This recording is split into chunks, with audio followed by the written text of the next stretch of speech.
Well, welcome to Unplug It as the Saints head towards a crucial fortnight. Obviously, coming off the bye, we take part in Thursday night football against another modern bogey side in Sydney. Although it doesn't necessarily feel like a bogey side, it's just generally been that for a decade or so they've been a lot better than us. It doesn't feel like there have been too many missed opportunities so much in that run as we haven't been in their league, but we should be now, obviously, having come off a strong first half of the year with a disappointing back end of that opening period. And obviously Sydney have struggled over the course of the season. They've won their last couple, but not necessarily in the most convincing of fashions, even if the Carlton win was pretty good.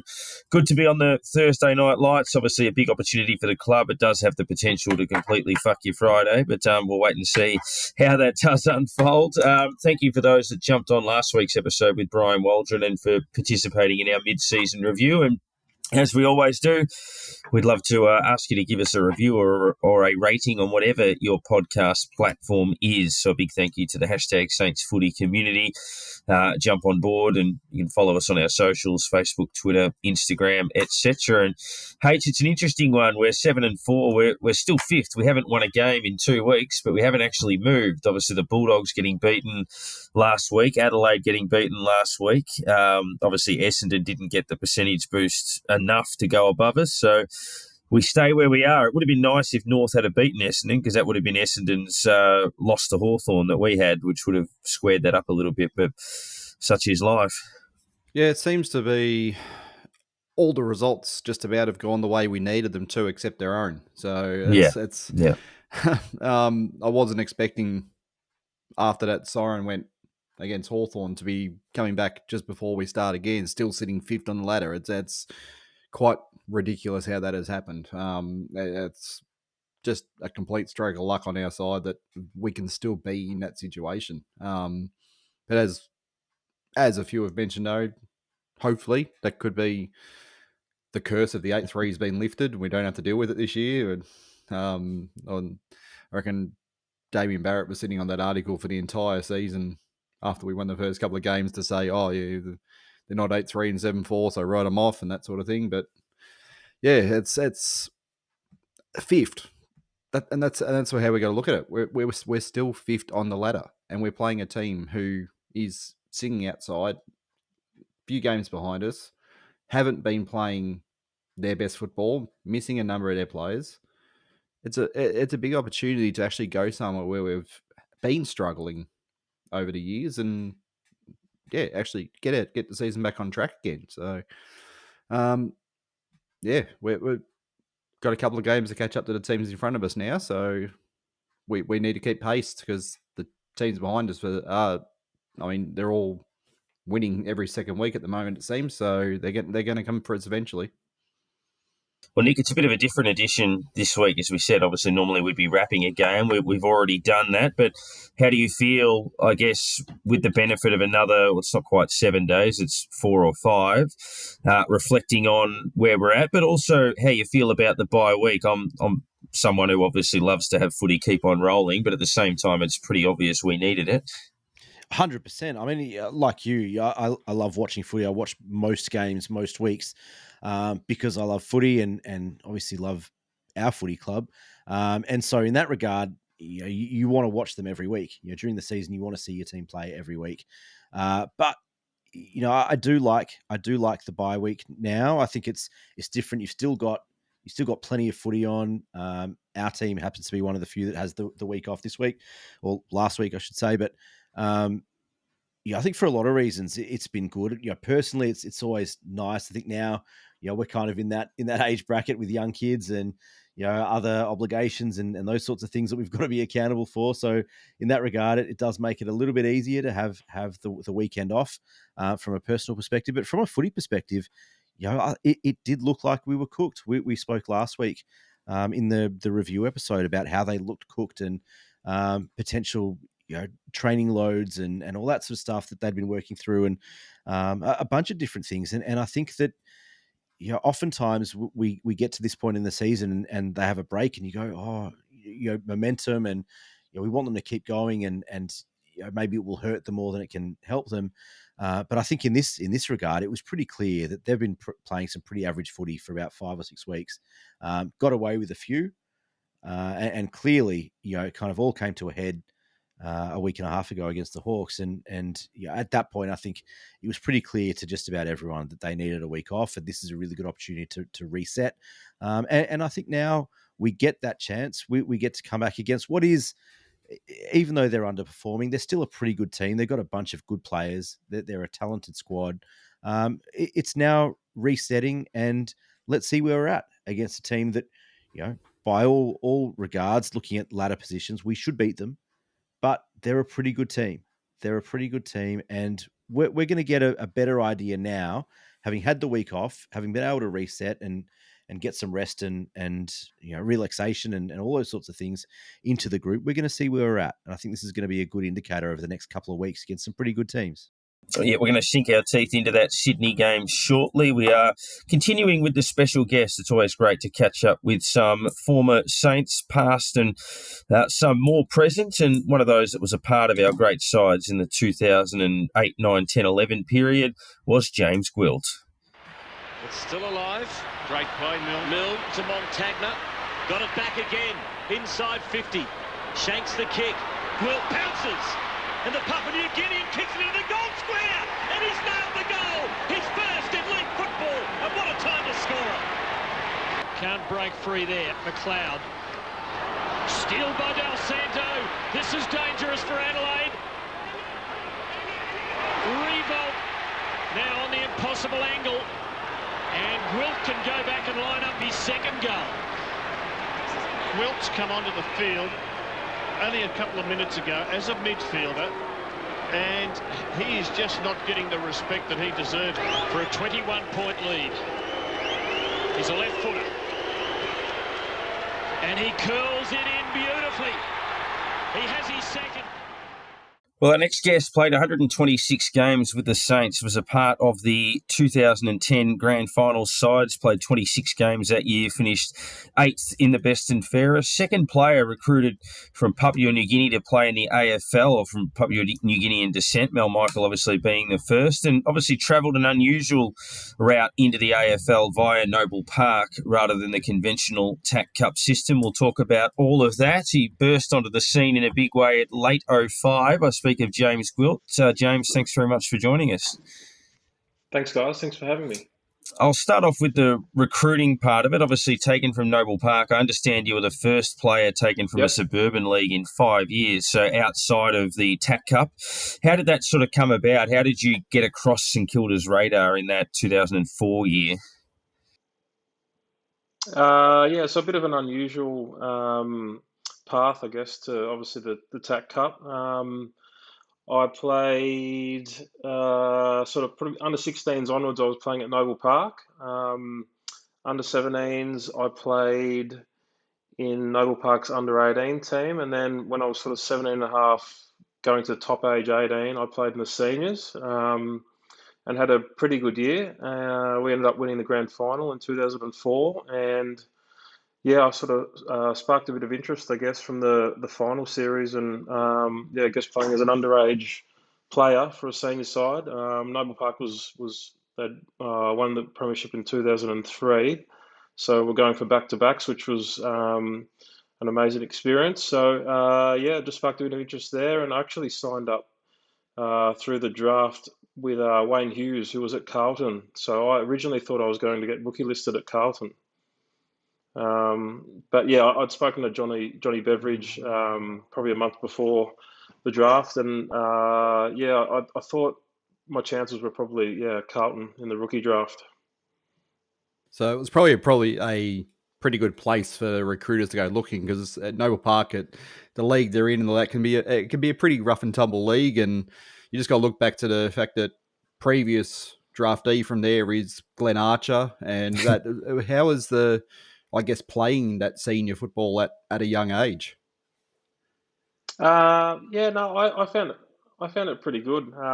We had a pretty good side, so we had a fair influx of players from from the late 90s, early 2000s, when they won a few premierships there. So we had Dennis Knight was my captain coach. Stuart Nagel, Dennis Knight, Daniel Donati, Peter O'Brien, a lot of guys that had played a lot of premiership football at VFL level, some guys at AFL level, but yeah, we had a really good side, and I learnt a lot from those guys because they'd obviously played at a higher standard than myself. James, you made your debut in late 05, as Darren said at the top. What was that like? I mean, coming in from that local footy environment, and then I guess same year coming into a senior AFL team and playing senior footy, just on the cusp of finals, then playing finals footy. What was the difference like for you?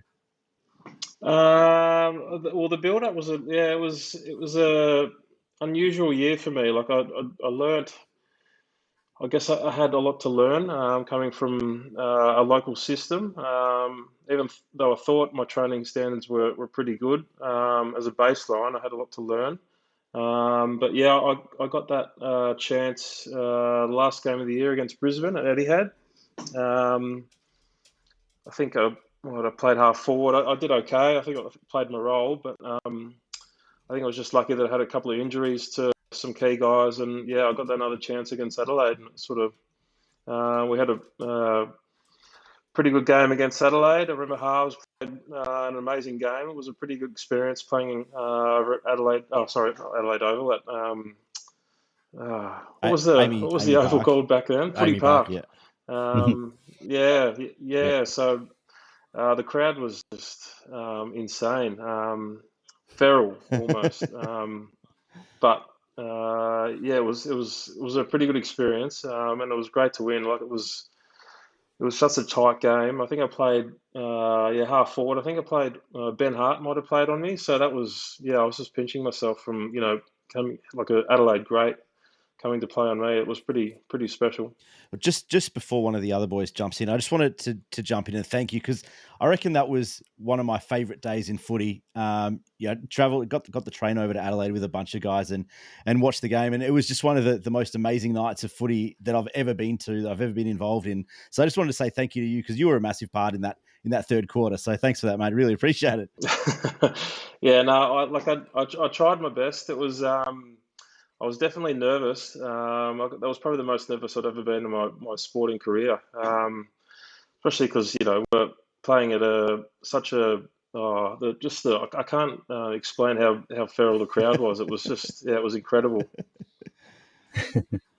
See, obviously, you kicked a scrambled goal out of a pack, and then you flushed a beautiful set shot from about 50 about a minute later, and that broke the game open. Yep. In the last quarter, you actually kicked a crucial point that put us 7 or 8 points up, which wrapped up the game.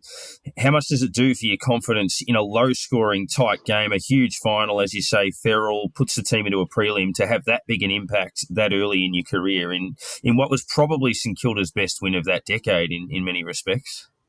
Yeah, just a surreal experience. Like the game just went in a blink of an eye. Like so remember obviously getting the plane over and then the build up, and I think it was a bit wet that day. So like the lead up to the game, it was a very long day for me because I'd never really played a night game before, other than my first one.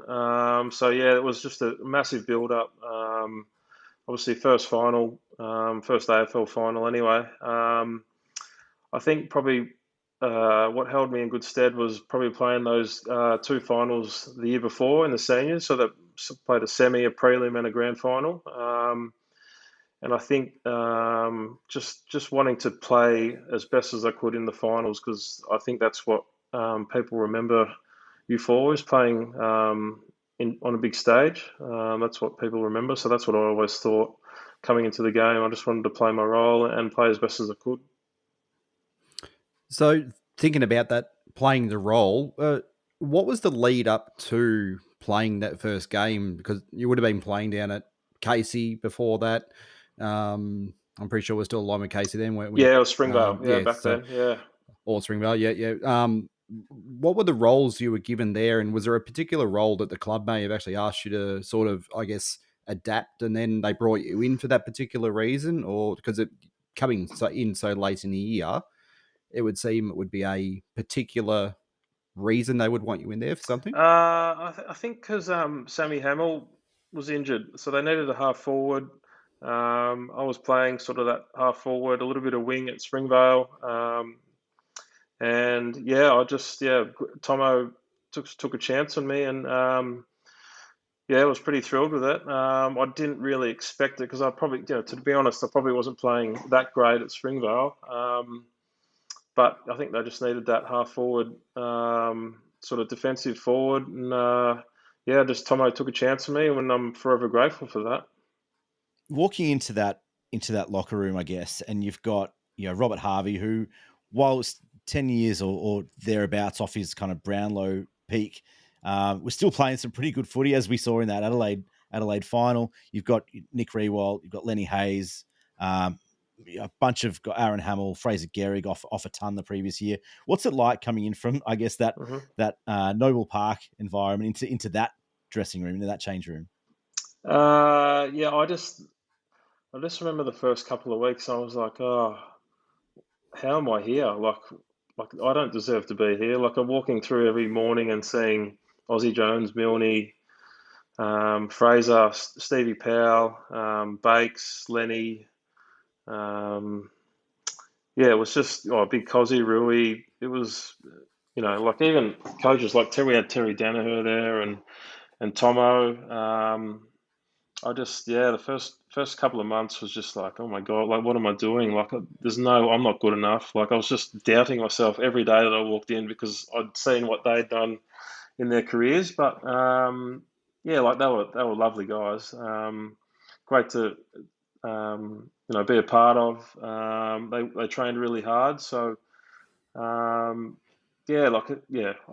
a lot of self-doubt early, but once you get into it, the banter, and you just feel a part of it once you first couple of weeks and you train hard, and you're accepted.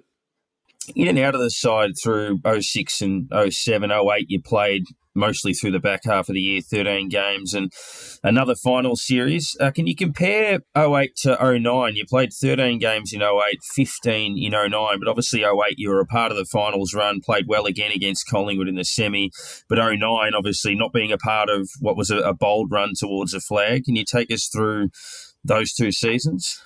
08, I think it was Rossi's second year into it. Learned a lot from Rossi. He was very, very meticulous with his preparation and training standards. That's one thing that I improved on a lot, I think, in those couple of years, and still needed to further improve on.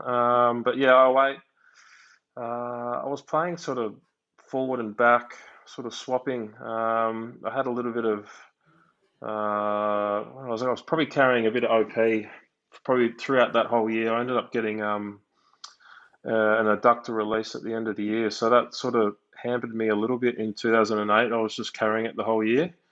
2009, had a really good pre-season. I think I played the first maybe 11 or 12 games, I reckon, for the year, but I was more sort of that defensive forward, half forward.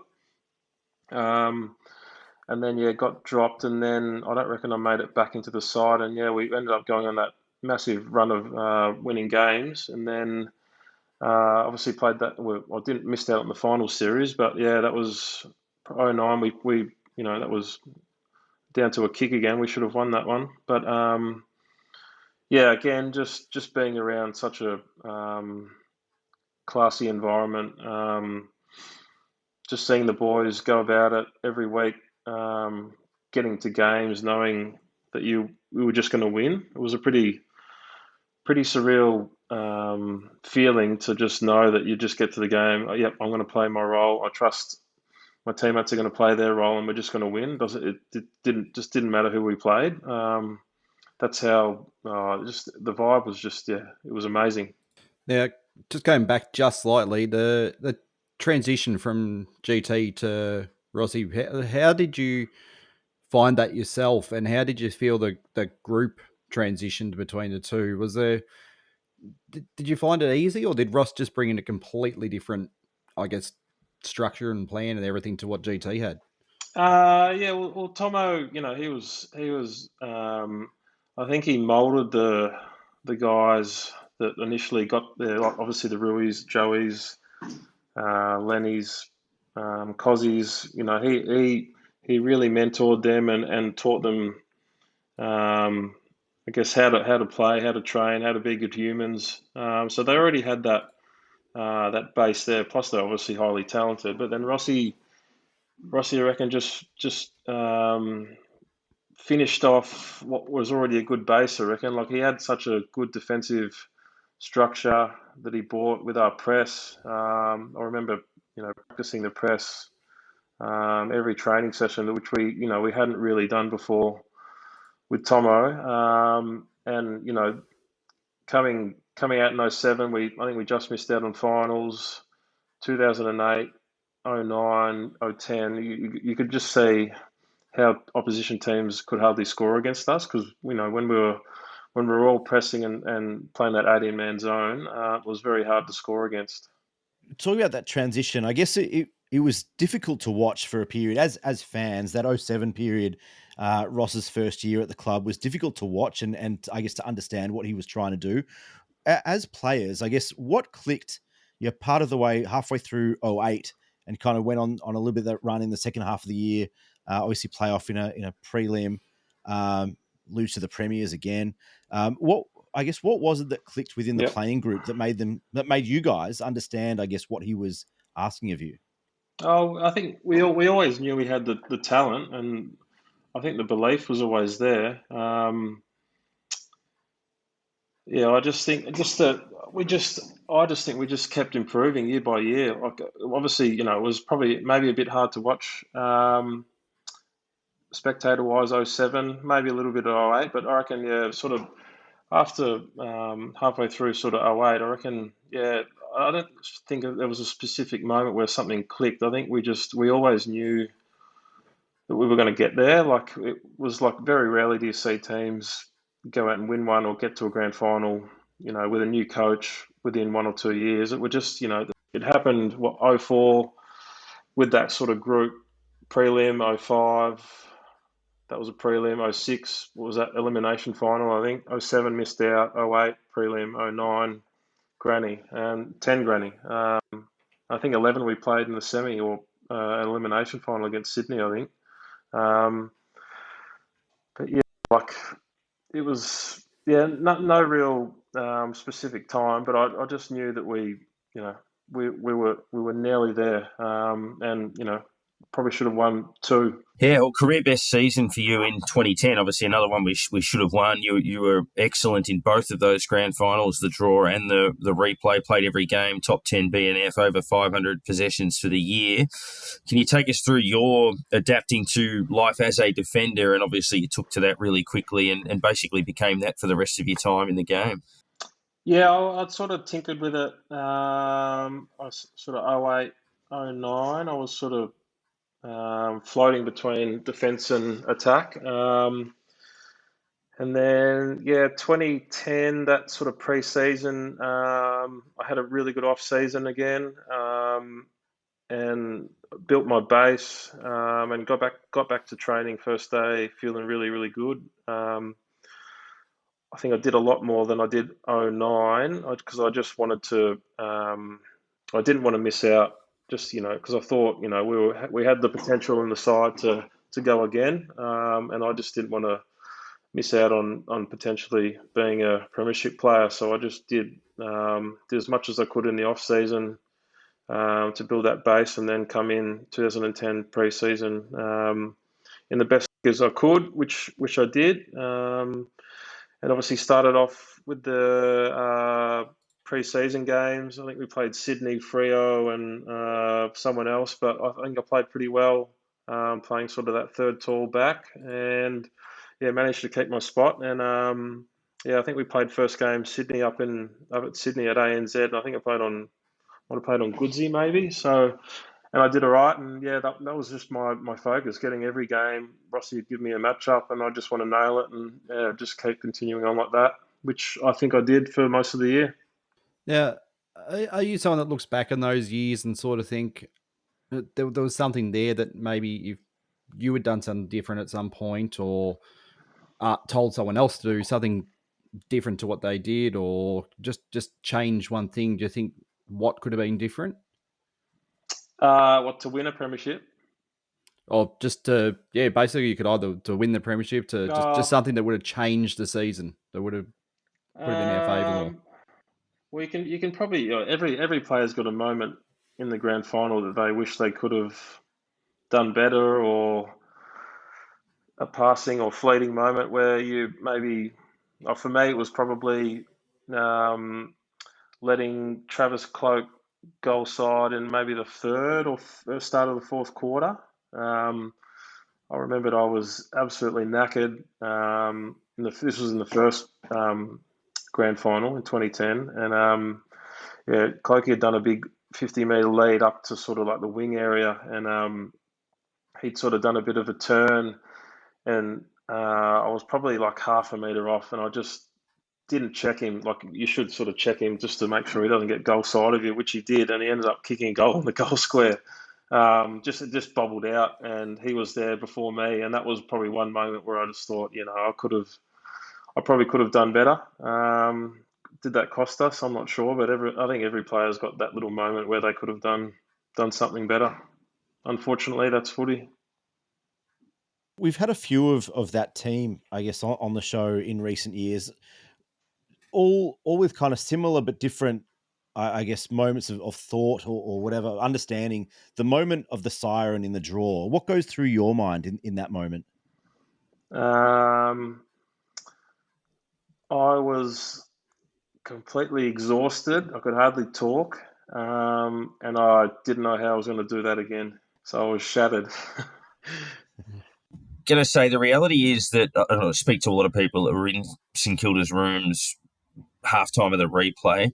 Well, we absolutely cooked, because the perception was that we were shot to bits when it came to that replay because of the gut-busting effort the week before.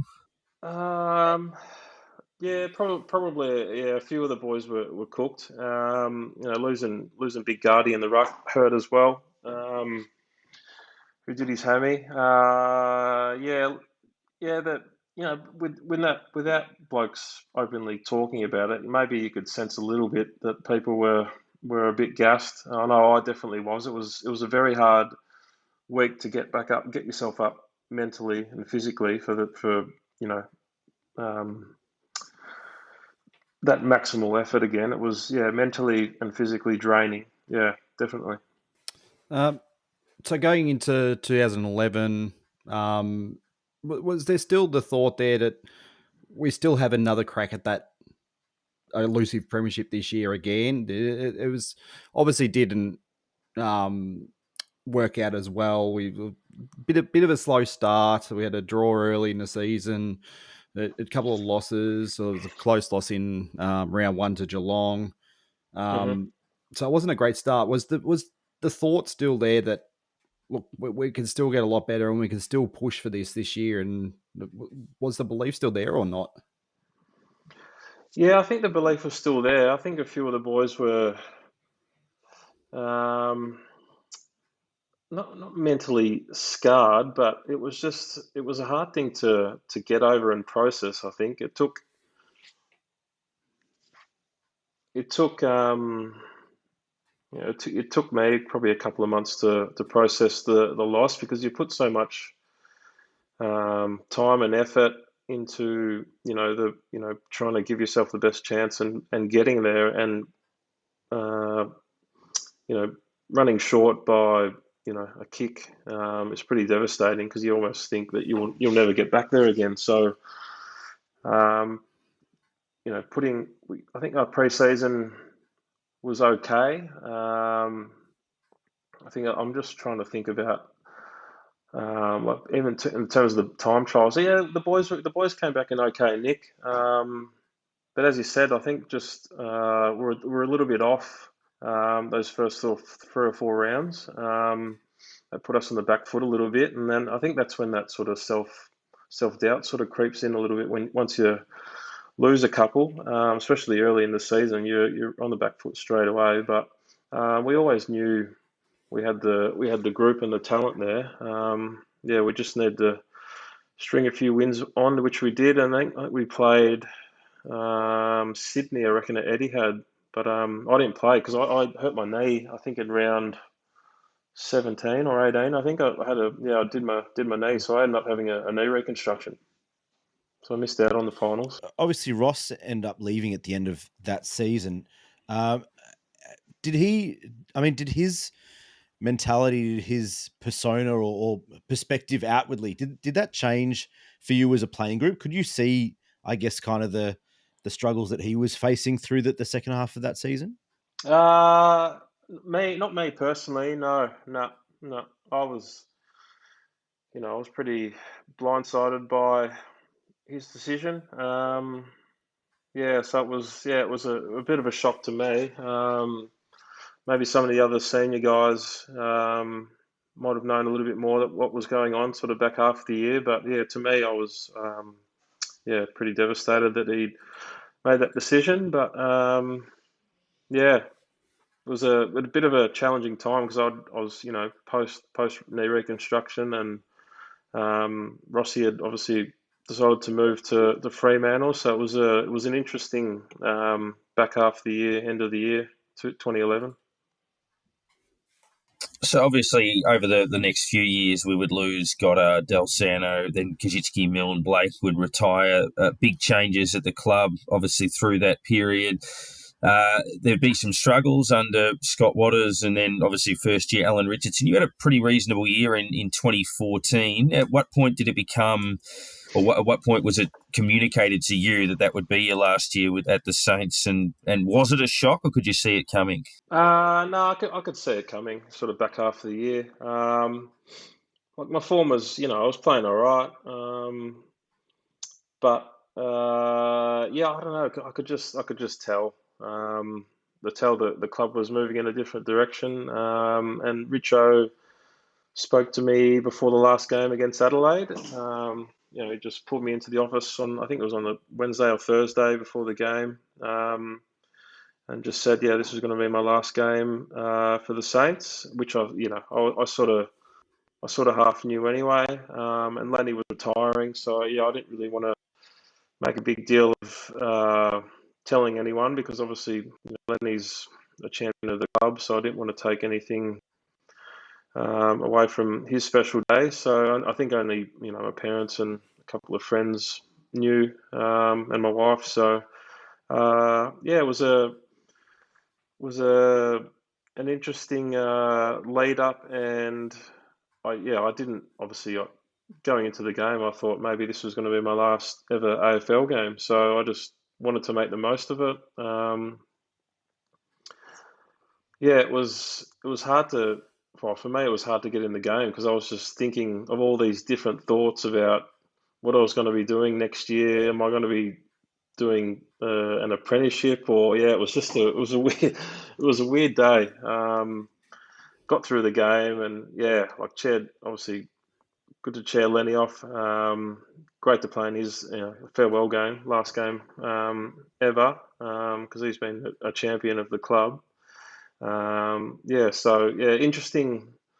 Interesting last game. I think Clint Jones played his last game too for the club as well. So both of us knew that we were playing our last games. We just didn't really want to tell anyone. Thinking of your last win came against Fremantle, came against Ross.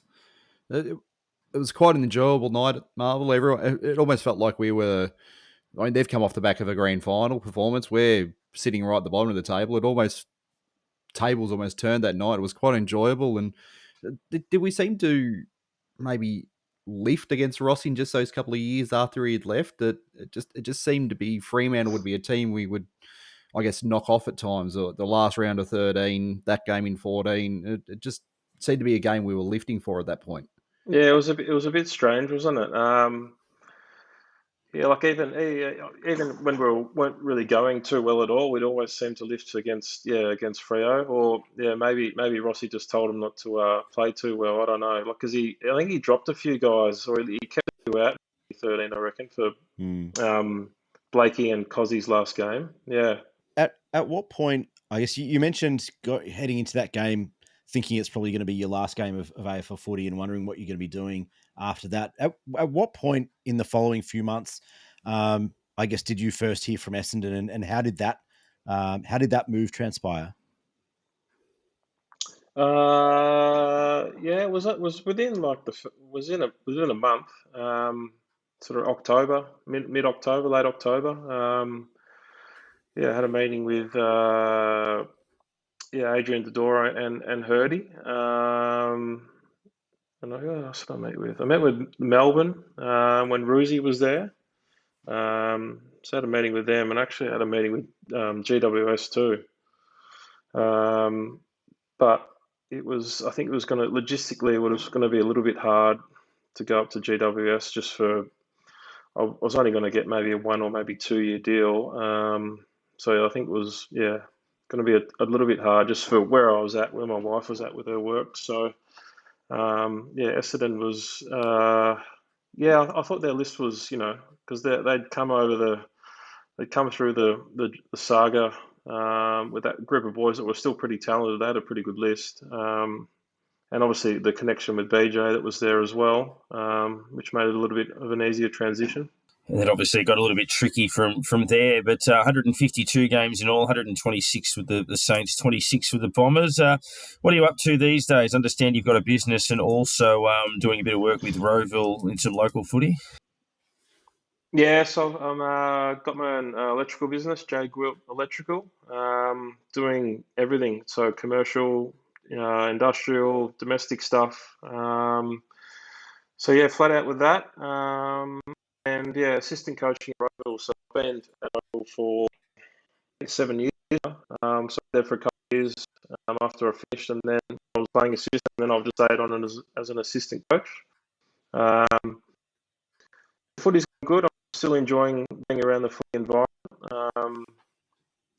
We are third at the moment. We lost the grand final last year to my old side, Noble Park, actually, which was a bit surreal and different. But it was a good experience for the boys to get there, and hopefully we can go one better this year. Now, to finish up, as the club's celebrating 150 years this year, we've asked everyone this year, yourself as a St Kilda player, what is the St Kilda Football Club? Is a moment that you've had, or something at the club, or someone, or just what is the St Kilda Football Club to you? Yeah, obviously they gave me an opportunity to start my AFL journey,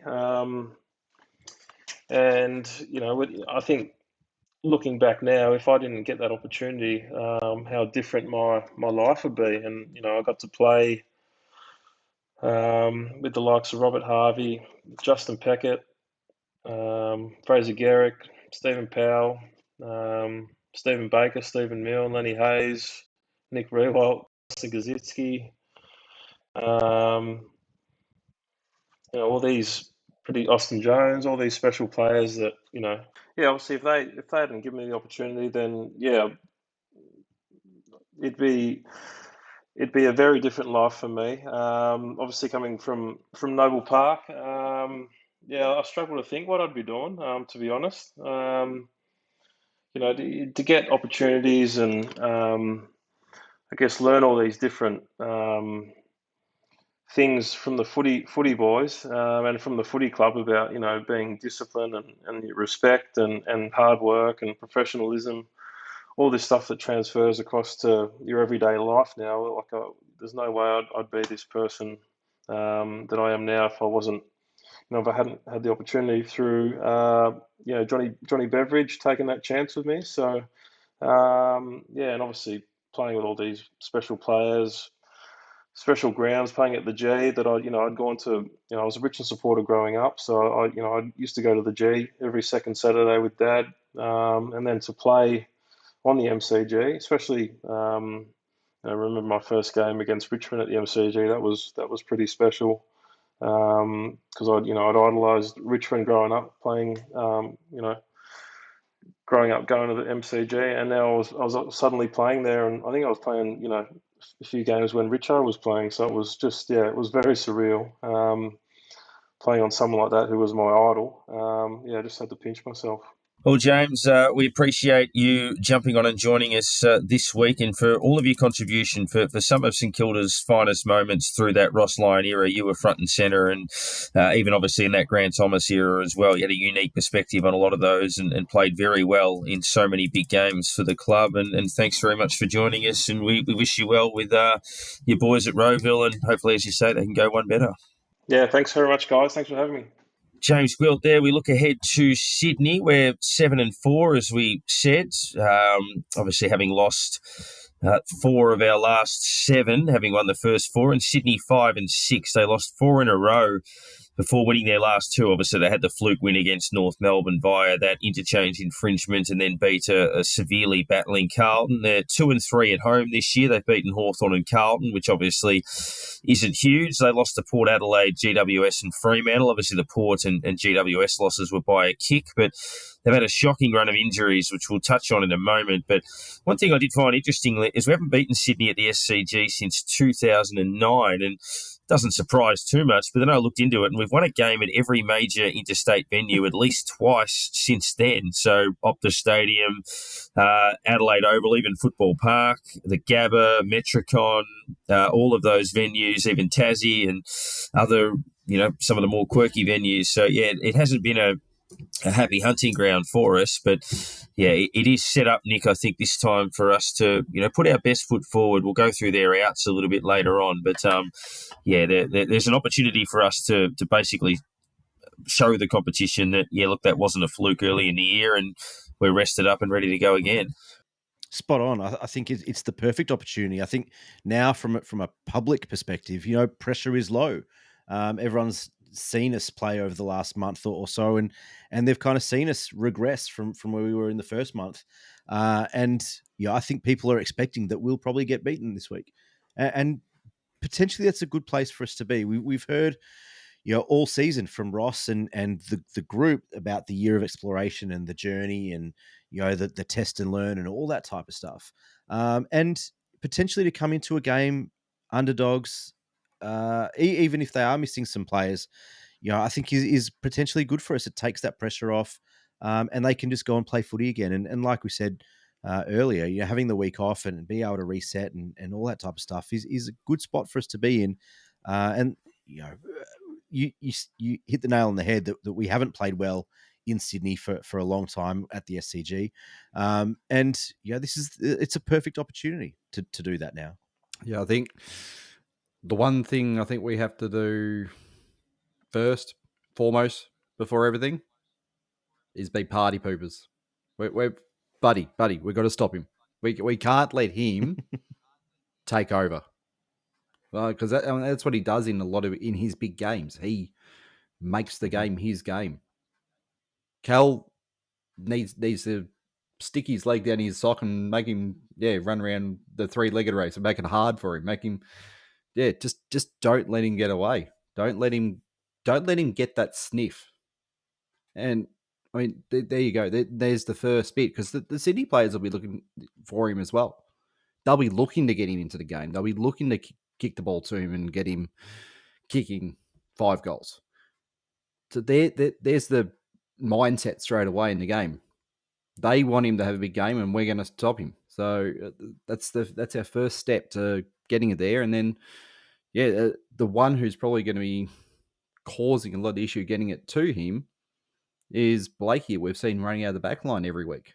The run he provides out of that back line is phenomenal. He's one of the best running defenders in the game, and if we don't give him the space just to pour through the middle, because I mean the SCG, it's not as small as it used to be. Obviously, they've had a little bit of an expansion. The ground is a bit bigger. It's still not the longest ground, but you can kick it from your defensive 50 into a dangerous position inside your own 50. And that's what he'll do. He'll run 20 and kick it 50, and all of a sudden they've got a kick right in front of goal. So they're the kind of things we're going to have to stop, because if we let him get away and they get away early, it's not going to be it's going to be a bit of an ugly night, and we're not going to get back into it if we don't stay with them early or at least take control of the game. So there's a few things we really have to watch. There's the same way they're missing players, but they cover very well as well. So yeah, it's a not an easy task whatsoever. So we've got to really, really be on it from the opening bounce. Yeah, looking at their outs, so obviously they're defensive-wise, they're missing both McCartans. Looks like Rampy will probably play. Forward, they're missing... Tom might come back as well. Tom McCartan is a potential in. Right, okay, but so definitely Paddy, obviously. Forward, they're missing McDonald, Amati, and Reed, and then obviously Mills and Parker through the middle of the ground, and Laddams in the ruck, which has obviously brought Hickey back into the fold for them. Still, obviously, a lot of talent when you look at Warner, Goulden, McInerney, Blakey, as we said, Hayward, Florence. They can obviously run through the middle. Papley's a match winner for them. But they are a couple down in most zones. So if we talk about Buddy, obviously he's a star, but he'll get more responsibility without the other tools near him. Obviously, our forwards will all move up the chain in terms of one less key back to worry about. Parker usually hurts us. Mills is a very good player, so obviously not having to worry about them is good. Laddams was their first choice ruckman, so that obviously presents a chance for Marshall, who should be able to get on top of Hickey at this stage of his career. So with their outs, obviously, that it does open the door for us a little bit. But one would anticipate Windhager for Clark and probably Owens for Sharman would be the changes. Can we see potential for any others? Probably not. It seems about right. I mean, we're probably not needing that second ruckman when, they've got Hickey and that's about what they're going in with, you'd suggest. And Owens will be able to, I guess, go up against whoever else they're going to throw into the mix. So you don't really need that second ruckman. But as for who we haven't had in, they're probably the only two names I'll be looking at going, I'd almost say that that's what our backup is at the moment. There's not really too many others pushing for, putting their hand up going, pick me. But they're the obvious ones, and it's not going to be, I guess, too hard to actually do that. Obviously, Clark missing for 4 to 6 weeks or around about whatever it is. And, Sharman, I'm not sure what he's providing us at the moment. He's made, I guess, a good target, but hasn't given it to us. He's taken a key defender, but hasn't really provided the key position. And I guess Max coming back sort of has taken away perhaps that focal point on him, and he just hasn't really provided, I guess, much up forward. So taking someone else at a different position is probably going to be a better idea to overplaying him. I feel like Sharman, he looked confused in that Hawks game. I know he bobbed up here and there with some moments, but he spent the first 8 weeks of the season playing that kind of wing role for Sandy, and then kind of gets thrown into the seniors as a forward.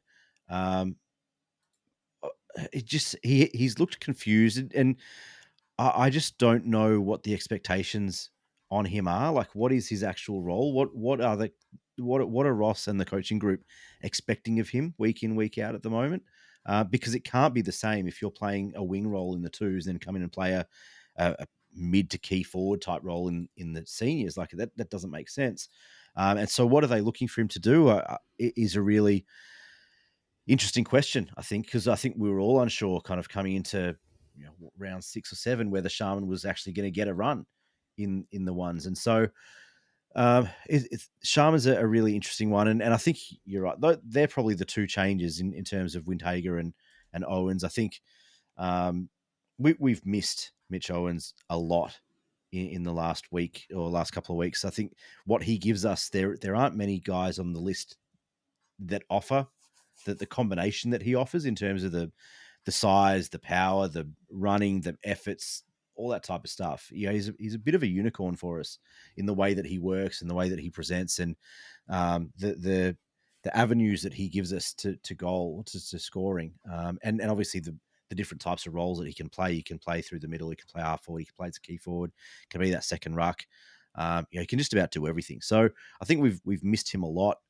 And so he's a key one. It does look like he's coming back. It sounded like from one of Cal Wilkie's interviews today that it sounded like he was going to be back.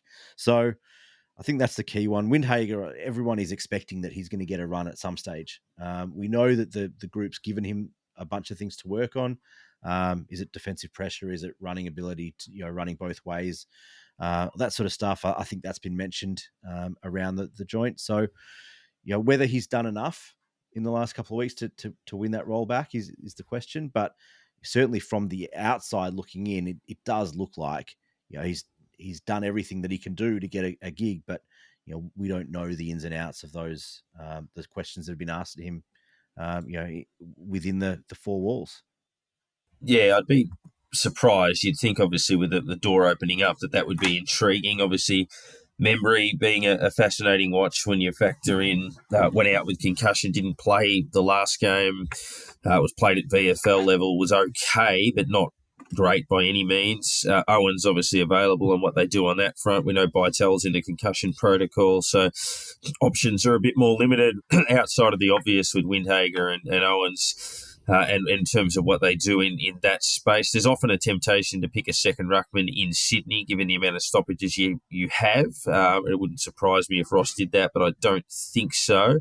It'd be fascinating. And obviously the Buddy 350 part. I mean, he's only kicked 10 goals in 8 games this year, Buddy, so he has struggled on the course of the season, but clearly a player of enormous talent. So we'll give some final thoughts on that in a moment. Just a quick update in the AFLW. Obviously, the numbers have been handed out for some of the new recruits. Steph Giocci will wear the 17 that she wore at Collingwood, whereas Jamie Lambert will go to 9, having worn 13 at Collingwood. Jess Wardlaw wears 30. Natalie Plain, 32. Serena Watson will go to 12. Obviously, with the Sheer Law number, and Beth Pinchin will take up number 24. So more on the AFLW in coming weeks, but that's a bit of an announcement on the new recruits. A couple of questions from the listeners. Nomad Cram H just asking what a par result would be for the remainder of the season from here. Is it just finals, or is it winning a final, assuming that finals is a bare minimum? Well, that's going to come down to probably where we finish. If we can finish 5th, 6th, get the home final, then we'd hope we win a final. If we just end up sneaking in and finishing 12 and 10, which is probably what's going to take minimum to get in, it's where we go is going to be the big question. I mean, who's going to be there? Brisbane, or is it going to be? Are we going to end up with facing Geelong? They might only get as high as 5th, sort of thing, or it's going to be tough if we're in just sneaking in. But where we're sitting at the moment, you sort of think, well, where we are, we should be able to almost push to finish there as well. That's kind of where we looked at it last year as well. We were 8-3, so look, we should be able to win at least 13, 14 games. Obviously, we didn't. But we got a much simpler draw, or easier draw this year than what we had last year. Last year, second half of the year, we were coming up against almost the top 8 time and time again. This year, I think we've saying 4 or 5, I think, out of the last 12 games of the top teams or something like that. I can't remember the exact number, but it's a much better draw than what we went in with last year. So, it's a case of we got to win the games that we're expected to win, and hopefully pick up that 13, even 14 wins, and push for that home final the first week, and hopefully, pick up that team that they just snuck in, and get that win. But it's going to be the next couple of weeks are probably going to be the telling as to how far that's going to go. I'm going to be a little bit contrarian here, and I'm not sure. I'm not sure the expectations are finals at all, let alone winning a final. I mean, I think I feel like we were spoilt in the first 5 or 6 weeks of the season. I feel like it's not the last month that's kind of taken the season a little bit off the rails. I think it was the first month that kind of derailed the season in that it changed the expectations. We went in not expecting a whole lot. Maybe we could sneak a final, maybe. But, I think we were all expecting that kind of, 8 to 12 range, mid-table. We didn't think that we were a bottom 4 team, but we didn't think we were a top 4 team. So where do we fit into that part of the ladder, I guess, that middle part of the ladder? And you're going 4 and zip, 5 and zip, whatever it was, 5 and 1, kind of changed those expectations from a fan base perspective. Maybe not internally, but from the outside looking in, all of a sudden we're top of the ladder. We're playing some pretty good teams, or what we think are some pretty good teams, and we're winning games of footy. And I think that's kind of what derailed our expectations of this season. A number of times we spoke during those first couple of months about how we would have been happy with 3 and 3, and all of a sudden we're 5 and 1, and laughing. But I think that's what changed the expectations. And we say that we should be playing finals, and to win 14 we need to go 7 and 5 in the run home, which is certainly doable. But we just lost to Hawthorn, who just got pumped a couple of times. I know they beat West Coast, but they got pumped last week. And they've been pumped a few times this season. So I think we've got to keep that in mind, that maybe this is closer to where we are this season. And I'm not talking about next season and the next 4 or 5, but maybe that performance is closer to where we are as a team in terms of what we're learning, what we're testing, what we're experimenting, all those types of things, than what we saw in the first month, where we were so unpredictable. We were missing so many key players that no one really knew what we were doing, including ourselves. And that made it incredibly hard to defend.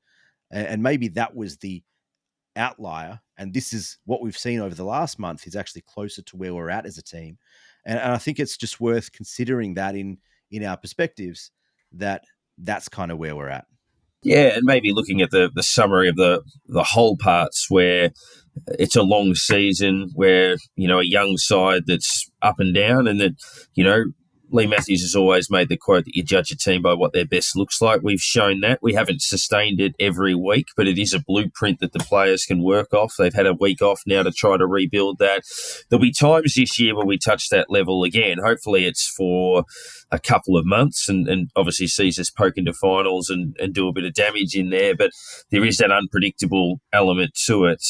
Clearly our best football is good enough. We've taken wins off teams that we're competing with, like Essendon, the Bulldogs, Fremantle, Gold Coast. Obviously, we've beaten all of them that we're fighting with for spots in the 8, so that helps. If we beat Sydney, we just about put them out of business. We'd be 3 games clear of them. And obviously there's opportunities to do that going forward. So, yeah, I mean, the sum of all of its parts is a little bit inconsistent, but it's probably ahead of where we expected. So if we can consolidate, it is an opportunity to play finals, but I think we're certainly going to have those peaks and troughs. We're not going to win 9 in a row. We're not quite at that level, but it's ironing out the chinks and making yourself as consistent as you can possibly be. And I think that's probably with Big Saint 21 and Shea talking about the drop-off in pressure. I think that's a little bit of what we were talking about, that ability to sustain, and hopefully they can get back to that level now. Tim Dole, Owens, Pooh, Clark, Hammer and Burns are 5 improvements that help propel our early season. Where do we think that may come from in the next crucial month? Bytel, Windy, D-Mac, Hazel. King will be one, obviously, being available. Hopefully Windhager, who was on track to be that player, but injuries obviously stopped that in the pre-season, and hopefully now he's back. But Bob Khan asking about Windhager, and he was working on it. I know, Nick, you spoke about that in depth before. Joshua Ahern asking if we have any fullback options besides Dougal. Not really, I guess, at the moment. I know James most Van clubs don't, to be fair. No. Most clubs don't have a secondary fullback.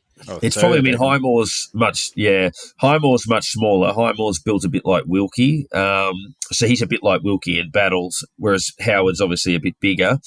Howard's got an important role this week. He'll probably be the one that plays on Buddy. At VFL level, look, Oscar Adams is going okay. James Van Ness is going okay, but a first-team player. He's a beast of a man, though, James Yeah, Van Ness. he is. He's a man mountain, but he's clearly not ready. Yeah, they're not going to play AFL just yet. But, it's Dougal at the moment, and hopefully he can turn that around. Clearly he's been a source of frustration.